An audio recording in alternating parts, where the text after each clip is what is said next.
Welcome to part two of Speaking the Language of White Supremacy in the Name of Jesus. We're talking about April Chapman. Before we continue, please like and share this video and subscribe to BP the Bible Perspective. And as always, if you have a thought or comment, add it to the comment section below. All comments so welcome. We're continuing examining a video put out by April Chapman where she vilifies and demonizes Martin Luther King and the nonviolent movement. Now, she does that by using the same language that you find or you hear from white segregationists of the time. Their methods are they mischaracterizes what actually happened, the truth. They redirect, they rename so that now evil is good and good is evil.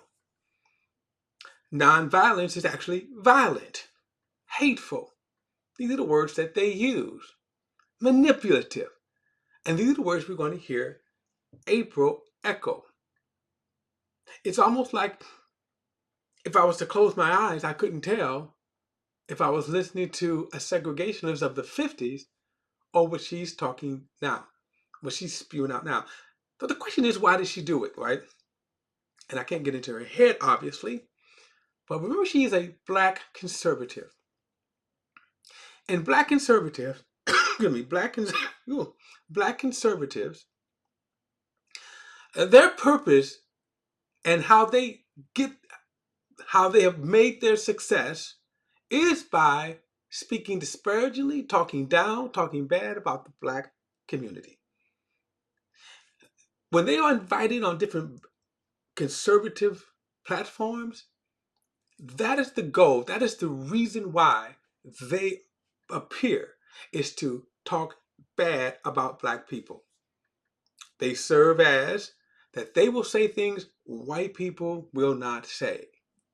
They are more than happy to say it. And in case you kind of want to realize that does it bother her that she's doing that? Absolutely not. Does she care that the black community, I should say, does she care what the black community thinks about her? Absolutely not. And nor do they care what they are called. They have gained great success. Now, before I get back into the video, I do want to revisit. I want you to hear a couple of videos. One, the governor of Mississippi and the language that he uses. And I'm going to replay Dr. King, his description of the methods that he used. So first, the governor of Mississippi. Barnett, how long the state was prepared to finance the fight against integration. As I said a while ago, we'll have to cross that bridge when we meet it, when we get to it. We can't anticipate that people are going to continue to violate the law. We presume that people will begin to control their mental and their physical faculties in such a manner and way that they'll have respect for laws of the various states when they enter those states. When these freedom riders go to Ohio or go to Oregon, they ought to obey the laws of those states. I don't know what it's going to cost, and it is a great burden, I'll admit that, for the people to have to bend their backs, to pay taxes to support people who are willfully intending to violate the law and to stir up strife. Now, that's the thing about it. When we know they come here for the sole purpose of creating riots, and when they come here and think they're coming here to create riots and to bring about violence, I think when they go away and find that we are a good law-abiding state, I expect some of them are disappointed. If they didn't, caused a lot of trouble. So again, you saw some of the language, right? They're the ones that's causing strife. Their purpose is to bring, to stir up riots and violence. Now again, Now, one example of how they do that, and especially by marching peacefully. That's it. They're marching down, singing old Negro hymns. How is that exactly? Stirring up hatred, causing riots. And let's not forget who are the ones that were actually perpetrating the violence. Now, here's Dr. King in his description of his methods.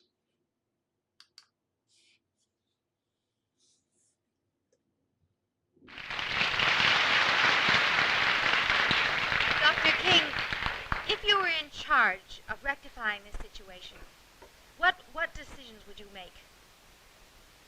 How can we best rectify the whole problem of segregation? Well, I think it will entail many forces working together. There isn't one answer or one force that will solve the problem. I think it means that the federal government will have to do a great deal in taking a positive, forthright stand.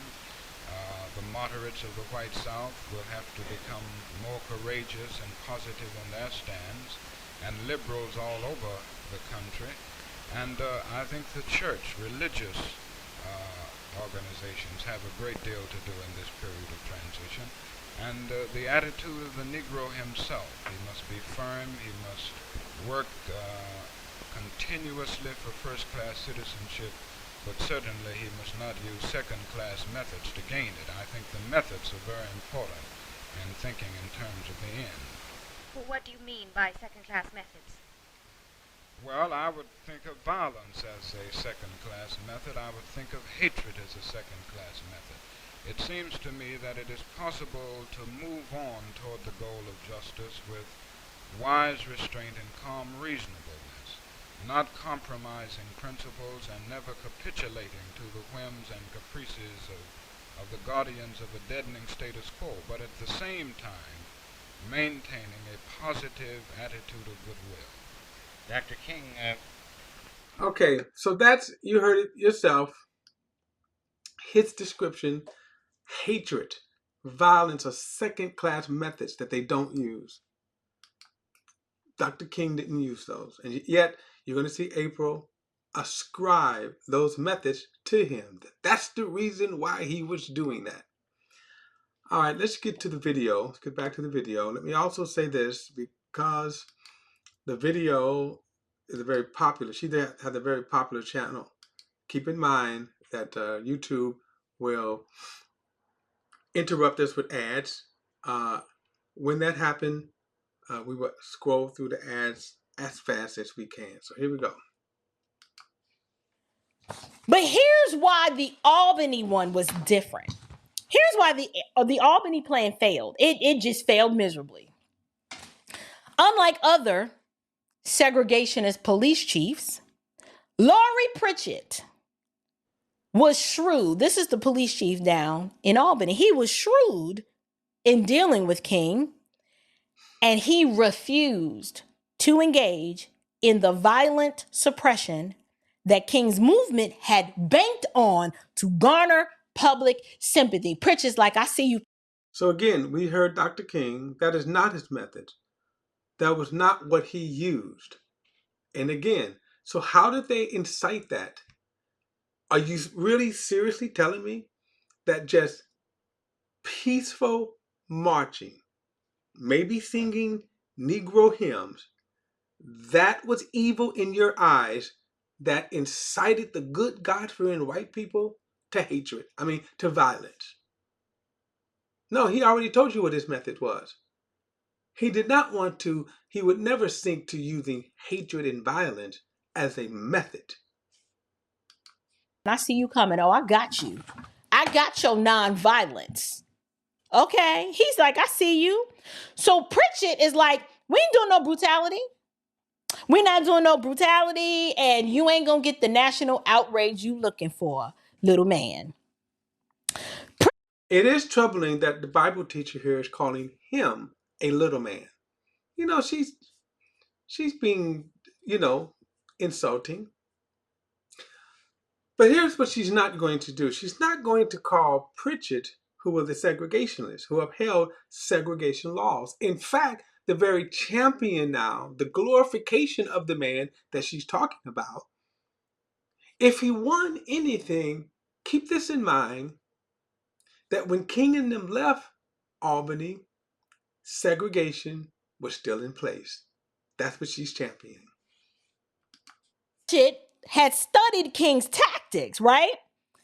And so he already anticipated that the movement needed violent suppression to succeed. So again, that's a mischaracterization. That is not true. That is a falsehood. nonviolent agitators were hoping to get on these white folks' nerves and get them to retaliate. Pritchett is like, okay, that's it right there. And how did they do that? We know, we got video, they peacefully marched. As I said, maybe sung Negro hymns, maybe chanted freedom, something like that. So how does that equate to you getting in their faces, getting on their nerves? See, the language of white supremacy flips the script, mischaracterized, renamed. Evil now becomes good, good becomes evil. What Pritchett was doing was good, but what King and them was doing, and by the way, what Pritchett was doing was the same thing that King was doing, nonviolence. I guess it was just a matter of who's doing the nonviolence that makes it good or evil. What we're gonna do, we ain't pulling out them hoses on these people. We ain't pulling out no dogs. In fact, we're gonna make them so comfortable. We're gonna make them so comfortable that we're gonna make sure that there is enough space because they are breaking the law. Let me also say this. I'm going to jump ahead for just a minute. I'm going to jump ahead because I want to say something that she's just saying right now. If King's nonviolent tactics were weak, she's going to say that, then why, when Pritchett used the same tactic, why was his glorious? Why wasn't his weak? She's going to later invoke Malcolm X and criticize. Then Malcolm X is going to clown the Albany. But Malcolm X didn't clown Pritchett's tactics, only Martin Luther King. I digress. Make sure there is enough space in all of the jails throughout the city to spread everybody out so they nice and comfortable. Oh, you gonna go to jail, but we ain't about to whip up on you. Nah, we ain't doing that. We ain't gonna beat you. We're not pulling out no dogs. We ain't wasting all this good aqua, this H2O, right? We're not gonna do that. We're not employing all of our resources of the fire department so that you can get the photo op that you looking for. Not gonna do it. So what happens? Whole campaign's a failure. This neutralizes their ability to generate the optics, right? Those images that so many of us grew up like. So let me just stop for a moment, just so you know. Every protest needs optics. They aim for optics. Every protest. Every union strike would love to have cameras to do what? Highlight their cause. She's just trying to mischaracterize and say that King needed violent reaction. That's the falsehood here. Why they gonna black people like that? I remember when I was little and I first saw them fire hose. I'm gonna scroll ahead here. I'm gonna scroll ahead. She's talking about when you grew up in the Bronx playing on fire hose. That was the goal. It worked. Let me go back because I want you to hear what she's saying here. Important. Fire hose on you to get you to stand down. I was so emotionally tied into those images. Many of us don't even realize that we were manipulated to feel that way. That was the goal. It worked. It worked. And it made you It made you have hatred in your heart toward white people. So how did it do that? So let's watch this now. Let's kind of go over this. The good God-fearing white people perpetrating the violence and the hatred. They were the ones spewing the nasty words, the evil words, the degrading words. That's not the problem. King marching, they did not spew degrading words. They didn't hurl insults. I'm sorry, insults. Ins, they didn't hurl insults against the people. So what exactly? What were the actions? What were the words that she's demonizing in King? Not in the white supremacists, not in the white segregationists, but in King. And now she's saying that it stirred hatred. Well, we always said the King said he rejected that method. That's a second-class method. That doesn't work. He rejected that. So where is she getting this from? What are the facts? Because you're like, how could they be so evil? Now, granted, these races were evil, right? But think about the imagery that this cemented in the hearts and minds of so many Americans. You were legitimately outraged, and the whole time you didn't even realize that this was a shareable narrative that was being crafted for you to feel this way. Now, I'm going to agree that the purpose for the media attention on segregation, the horrors of segregation, that I agree that was the tactics. But now tell me how was that evil? Always remember this: the white supremacists could have just simply let them march. Why do you think they had to have violence?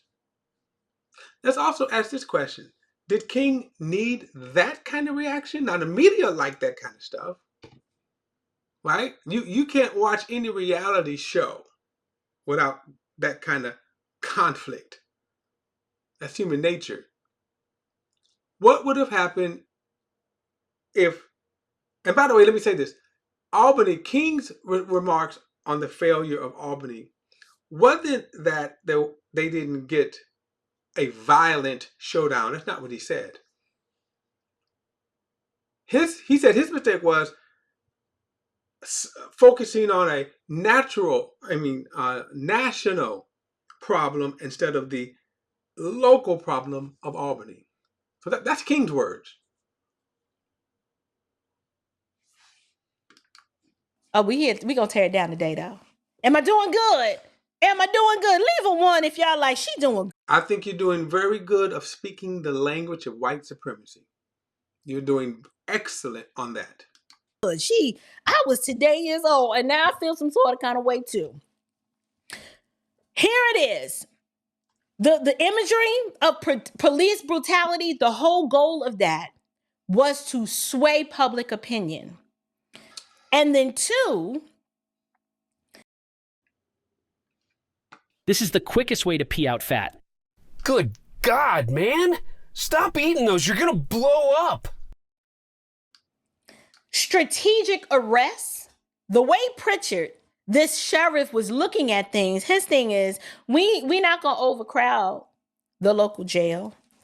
We're gonna arrest these protesters and we're gonna spread them out over multiple jails in surrounding counties. Now I could say they could have let them march through the town and it would have been over with, right? So what that does, this prevents the dramatic visual of a packed jailhouse overflowing with civil rights activists, which had been effective imagery in other campaigns. Oh, that worked in Birmingham. It worked on the Edmund Pettus Bridge. It worked, but Pritchard was like, it ain't working down here in Albany, Georgia. Okay. Then number three, Pritchard is like, we're not giving you the media op that you want. Without the violent clashes, there was little media to report. So half true. It's not what the Reporters certainly didn't think it was more lackluster. But think about this. Why do you think it was praiseworthy for Pritzker to have a good idea not to give in to their nature? Kind of would suggest they wanted to. Now, in part one, remember he talked about training his officers in nonviolence. And that's it. So that nonviolence was good. King's nonviolence was bad. And no, he did not want to give them, he did not want, and it wasn't so much as giving King the pleasure, right, of taking advantage of their bad behavior. He didn't want them to be seen. In other words, we're not going to act up. We're not going to let the world see us act up. So King's usual strategy, it depended on the dramatics. Oh, we got to have them cameras. But Albany, there was no sensational footage for them to use. And this is why it was a failure. Here's something else that I learned. Malcolm X. Malcolm X clowned the heck out of this Albany campaign. I was like, I got theological issues with Malcolm, but I was so more like Malcolm than Martin. So let's get this straight. Now she's getting ready to use a black supremacist. So now she's going from a white supremacist, a white supremacist, to now a black supremacist. Malcolm X was a black supremacist. During that time, he thought all white people were evil. The Nation of Islam was built on black supremacy, black separation. So I'm not understanding why now he comes into play. And by the way, so everything that Malcolm X is, she's getting ready to extol in Malcolm X, does that apply to Pritchett as well? Since Pritchett used King's nonviolent tactic. Malcolm X was a staunch critic of the whole nonviolent movement to begin with. He openly He not only thought it was nonviolent, but the civil rights. Remember, the Nation of Islam contributed nothing to the civil rights struggle. Though, like April, they benefited from it. But they killed and clowned the Albany campaign.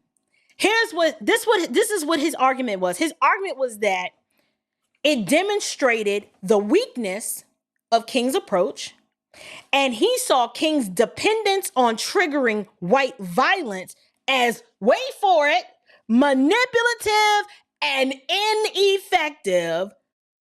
But Pritchett's using the same method, was that okay?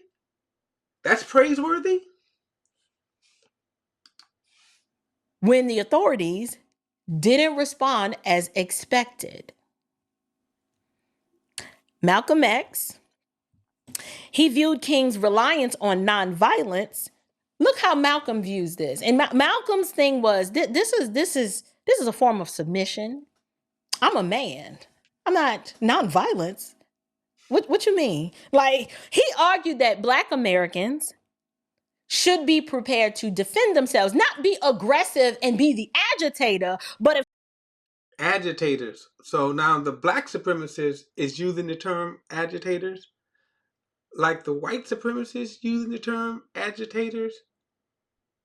So they both kind of meet in the middle of what? Hating the non-violent movement for and against injustice, for first-class citizenship, desegregation. Because that's basically what Malcolm, as you say, criticized, the methods of doing that, which, by the way, they contribute nothing to that. They offer no solution, no alternative. Somebody roll up on you, you best to give them that work. And for the Christian, It's Jesus in your heart and a 9 on your hip. That's Okay. Um, I'll get to the biblical part. Let me back up for a moment because I should have probably hit this earlier, but so let me just say this. Let's get back to what she's saying about about the whole criticizing the nonviolence and glorifying the fact that Malcolm was a man, that they were going, the Nation of Islam were going to stand up. Did they? There were two examples during the course of the Nation of Islam's rise.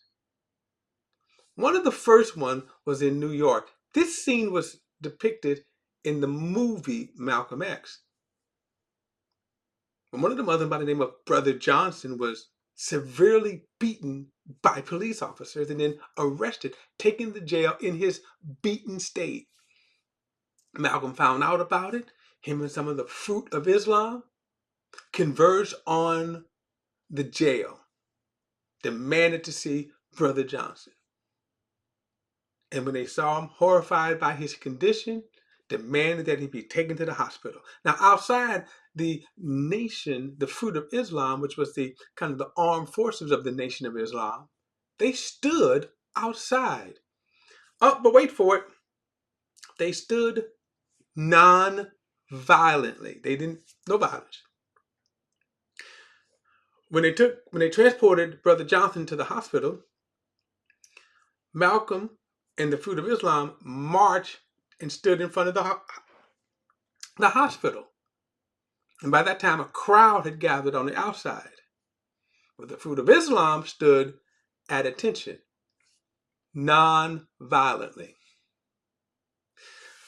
When the police showed up, one of the police captains showed up and said, disperse this mob. And he said, the mob is your problem. The Fruit of Islam are disciplined men. See, they're standing there. They're not doing any violence, non-violence. And the doctors came out and gave word that they're working on Brother Johnson, that he's in good hands. Malcolm did this, raised up his hand. He did this, raised up his hand like that. The Fruit of Islam stood at attention. And he did this. Waved his hand just like that. The Fruit of Islam turned and marched off non-violently. A little time later on the West Coast, several Nation of Islam had a run-in with the police. 2 were shot and killed. Others severely injured. Again, where was the retaliation from the Nation of Islam? Non-violent. So when she's talking about how great they were when they had the opportunity, they didn't respond. Now, as for when she talks about Jesus, and what, I don't know, nod on your hip or something like that, here's what the Bible actually says. Because she's going to now try to say that Jesus was what? A man of violence. This is Matthew chapter 5, verse 38. You have heard that it was said an eye for an eye and tooth for a tooth. Now, didn't she just say that? Well, she's actually getting ready to say it. I cut her off. But she's getting ready to say, you better not mess with me because we're going to have problems. Don't come for me. Don't look. He said, but I tell you, don't resist the evildoer. On the contrary, if anyone slaps you on the right cheek, turn to him also the other. Wait a minute. Isn't that nonviolence right there? Isn't that don't respond with violence or respond violence with nonviolence? How about when Jesus was in the garden and he was arrested? The soldiers came and they arrested Jesus. Peter and them whipped out their swords, right? They were strapped, whipped out their sword. Jesus didn't say, defend, fight, go, right? No. Jesus said, put your sword up. Do you not know? I could call 12 legions of angels at my disposal to fight. Put up your sword. Non-violence. biblical. I just showed you biblical. Here's what she said right here. Just nice little theatrics here, right? Nice little theatrics. Now, I just showed you what the Bible says. I would love to see her counteract with the New Testament. She's going to go off on some wild tangents about the Old Testament, right? About the Old Testament, and then she's going to talk about the second coming of Jesus. But what about when Jesus was here on earth? What about the apostles? How did they defend themselves? To defend themselves, not be aggressive and be the agitator, but if somebody roll up on you, you best to give them that work. And for the Christian, it's Jesus in your heart and a 9 on your hip. I don't know what the knot on the hip means. That the gun? That means a gun? Again, show me that in the Bible. That's biblical. And yet she cites not one single biblical scripture to support that. If you don't want a 9mm, you are free to get a sword or two. But the purpose, the idea is still the same. You are not the aggressor. Christianity is not a faith of nonviolence. I just showed you nonviolence. Non-aggression. It means you can hate me all day long and twice on Sunday. I'm still going to love you. I'm going to treat you like the fellow image bearer that you are. But please believe, do not try me and put your hands on me. Don't come for my kids. Don't try to break into my home. Do not try to steal the things that do not belong to you. Because if you do, it's going to be some problems. I don't believe her. I have other reasons, by the way, that she's just talking stuff now. I don't believe that she's that big and bad and tough and all that. It's going to be some problems. Malcolm, he's thinking the same way. Now that's problematic when you think like a black supremacist who is not biblical. Now, how is it a world biblical view for you to agree in mind with somebody who doesn't subscribe to your biblical views or so-called the claims of biblical views? How you're aligning more with him than scripture, which you've never cited. Like, no. It is cowardly for you to claim this nonviolence, but you really. So stop for a moment. Was Jesus a coward by telling Peter not to fight, take up arms against the Roman soldiers that was arresting him? Was that cowardly? Was Jesus a punk?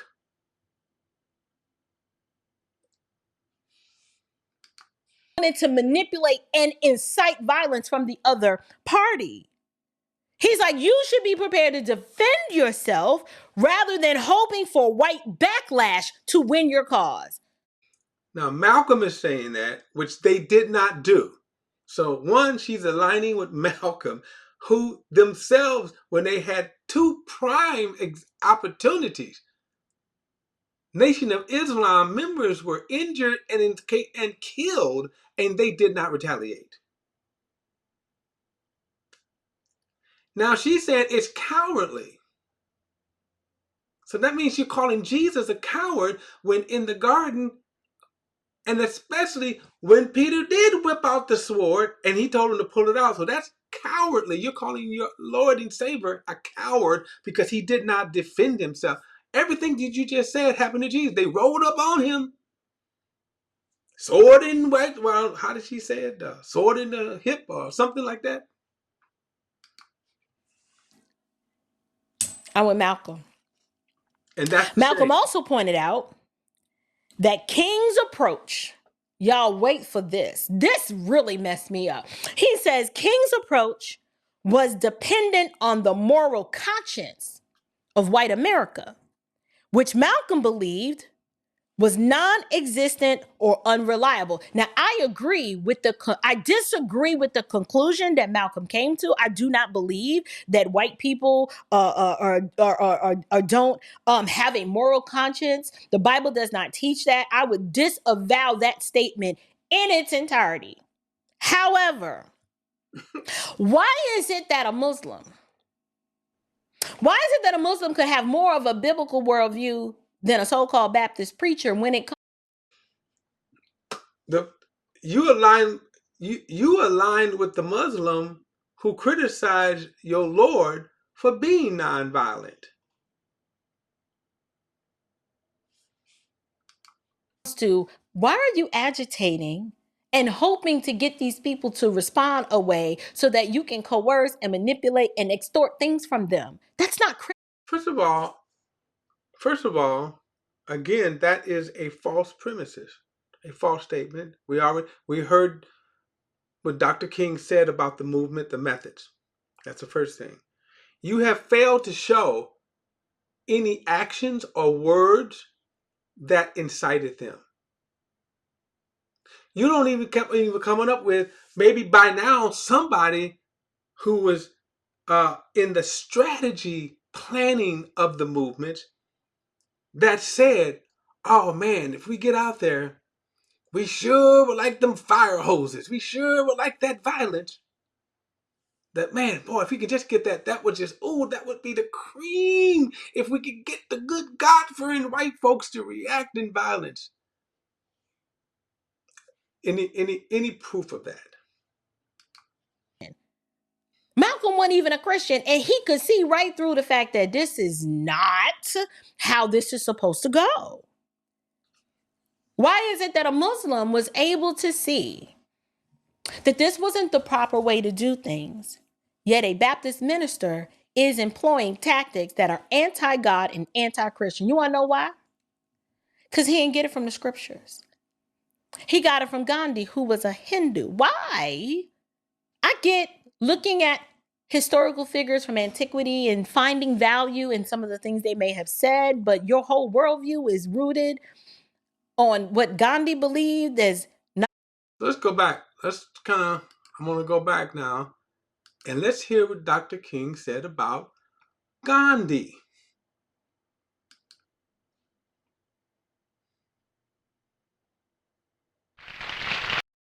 We're able to see on the surface, but they desirable that there should be no violence in your cause. Did you get these ideas from Mahatma Gandhi? Dr. King, you recently visited India and had talks with Mr. Nehru, and tonight you tell us it's useful and desirable that there should be no violence in your cause. Did you get these ideas from Mahatma Gandhi? Yes, I would say from Mahatma Gandhi and Jesus. My whole Christian background had a great deal to do with my coming to this conclusion that love and nonviolence should be the regulating ideals in any struggle for human dignity. And along with this, I read Mahatma Gandhi in my student days and got a great deal from him. I caught my stepson. So again, the mischaracterization as the language of white supremacy does. It mischaracterizes. We just heard King. She said his entire worldview came from Gandhi. So you're purposely now trying to demonize the man, unchristianize the man. He just told you, my views come from Jesus. My influence comes from Jesus. The love and the method of love comes from Jesus. Now, he did say, hey, I studied the tactics of nonviolence. That's what he got from Gandhi, not a worldview.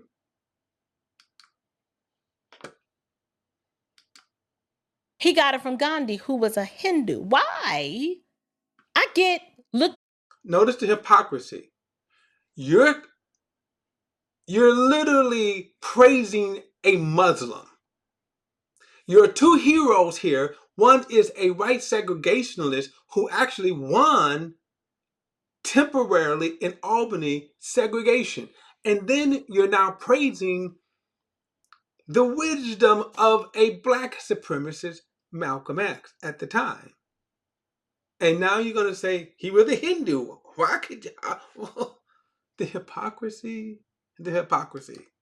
At historical figures from antiquity and finding value in some of the things they may have said, but your whole worldview is rooted on what Gandhi believed as nonviolent, when you couldn't have gleaned that from the scriptures. First of all, I gave you scriptures. The entire Christian movement was nonviolent. Jesus told you why it was nonviolent.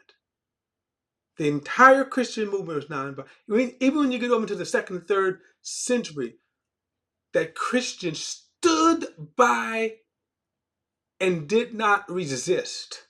They were martyred. Where is your ideology in any Christian movement? Now she's getting ready to rant about the Old Testament, but that's nothing to do with it, but here we go. You didn't glean that from the King of Kings who's coming back on a white horse with a sword in his mouth. Like, that's not King Jesus. He ain't no punk. That shampoo model Jesus that they've told you about, that's not the King of Glory.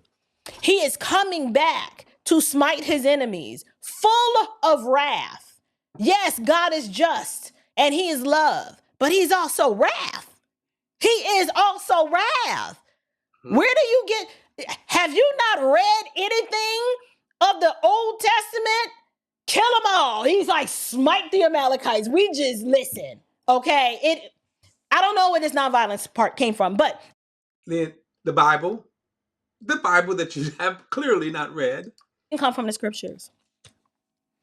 Malcolm X's criticism was very blunt. His idea is if white people didn't react violently, King ain't got no strategy left. So how is this an effective strategy? that was effective in its fruit. It was effective enough for Pritchett, the white segregationist, to use. And even though Albany did not have immediate results, it did yield fruit of desegregation. 2 years later, remember, King spoke at the in 1963, the I Have a Dream speech.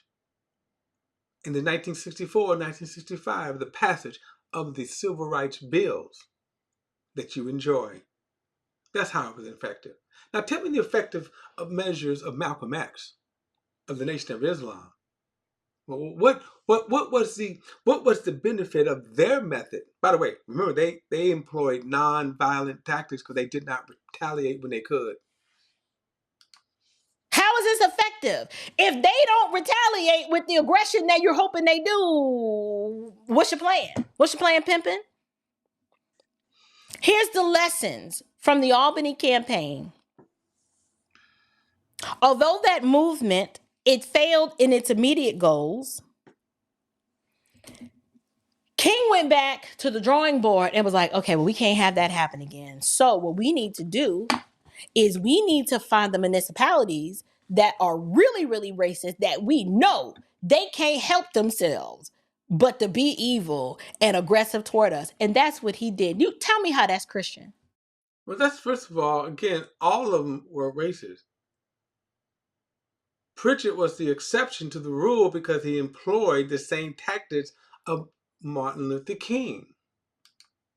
Tell me how it's Christian to plot and plan to purposely be a rebel rouser for sinful image bearers that you already know got hatred in their heart toward you. How manipulative and sick can you be? So that's sick. See, that's sick to her. You know, that Martin Luther King used nonviolence. And that by using nonviolence, they knew that the white segregationists were going to respond with violence. It's King's fault.